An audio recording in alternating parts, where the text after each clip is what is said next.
Tento kopec asi ani netreba predstavovať. Onedlho odtiaľ vyrazí niekoľko desiatok hasičov, policajtov a vojakov na non-stop pochod. Na vrchol sme vyrazili zo Šumiaca. Čakanie na vytrvalcov nám spestrilo kráľovohoľské nevyspytateľné počasie. No toto je Kráľová hoľa. Presne. 5 minút a nevieš, čo bude o ďalších 5.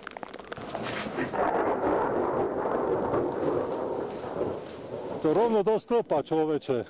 Inými slovami, bolo veselo. Po asi 3 hodinách čakania sa objavili prví účastníci pochodu a pri pohľade na Čierňavu na západe sa len už krabali za ušami. Prekvapilo nás. V Brezne bolo slniečko, tu sme prišli, padá snežík.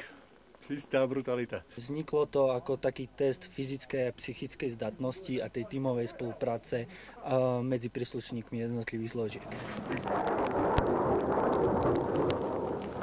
Počasie je také, ale žiaľ, keď majú nejaký zásah, tiež im nikto nehovorí, že je pekné počasie, nie je pekné počasie, takže bojujeme za každého počasia a veríme, že bude pekne ešte. Viera bola silná, lebo po asi hodine bola obloha modrá, obláčiky biele a asi o 15. vyrazili. Medzi chlapmi aj 4 ženy. Trúfaš si?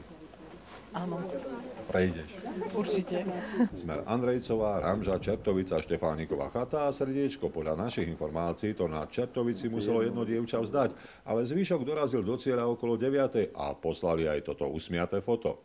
Z Nízkych Tatier Jožo Kubáni, televízia Joj.